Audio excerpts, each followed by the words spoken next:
You ask Tiger to solve. This deals with linear equations with one unknown. The final result is x equals -3.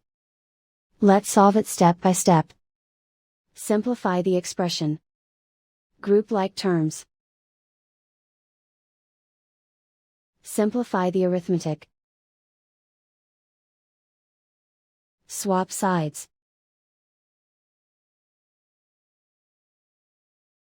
Group all constants on the right side of the equation. Subtract 1 from both sides. Simplify the arithmetic.